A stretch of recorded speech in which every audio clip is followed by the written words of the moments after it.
few months out of power. What is your general impressions about this government in terms of moving the economy to the next level? Well, it's early yet, but at least the government has been talking the right talk in terms of attempting to reduce macroeconomic instability, reduce the budget deficit, bring inflation down, bring interest rates down. If we can achieve the things it's talking about, then that'll be good news for everybody.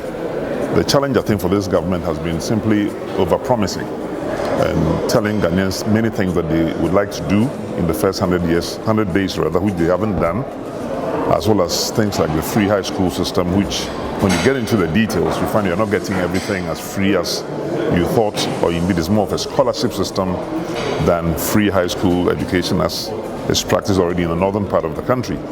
Or one district, one factory, which people thought would start in the first 6 months and hasn't started, or other initiatives which the Minister for, I think, monitoring says, for example, 1 million cedis or dollars to one district or one constituency is not going to happen at all this year. So I think as we go along, you find them revising the timetables for some of the promises that they made, realizing that the revenue targets that they had, for example, were missed for the first half of this year. You can't reduce taxes and expect to get the same amount of revenue. So if you went around thinking that the previous government taxed too much, which is a nice political slogan, when it actually comes down to generating enough revenues to meet your many, many numerous promises, then you realize that there's a gap between what you thought you could do and the money you are raising to do those things. Then you end up borrowing, which you also claim you will not do. So you're not only borrowing heavily in the domestic market, you're also borrowing heavily in the international market. And you have all these bond issues with all their various, conflict of interest claims.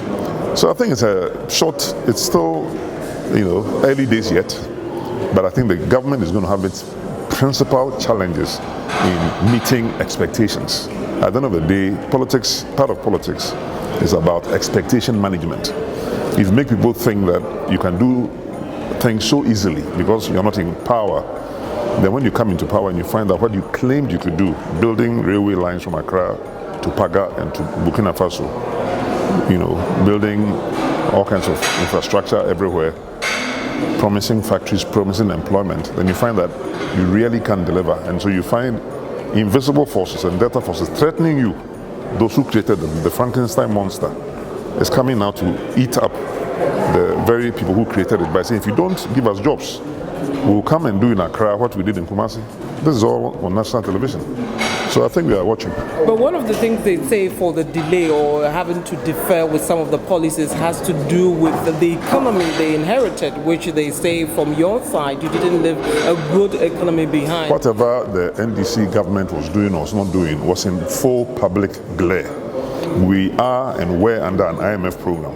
When you are under an IMF program, it's as if a doctor medically takes off your clothes and examines you and has an x-ray of your entire human constitution. Your blood elements are all public knowledge because you have to report to the IMF. The state of your hemoglobin, the state of your various white and red blood cells are known. The NPP now and then were in parliament. But the senior minister is, I believe, still a member of parliament, just as he was last year.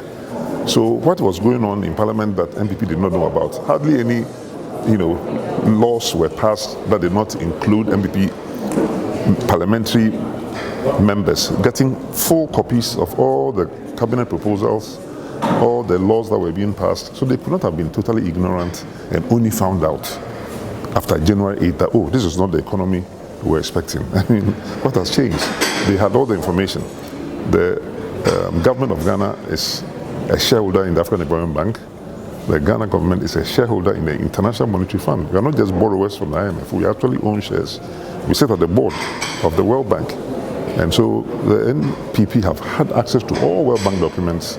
People like Dr. Bawumia, having been a former Bank of Ghana vice governor or deputy governor and having held positions at the African Development Bank, has had access to all government information. So they cannot feign ignorance, or they didn't know.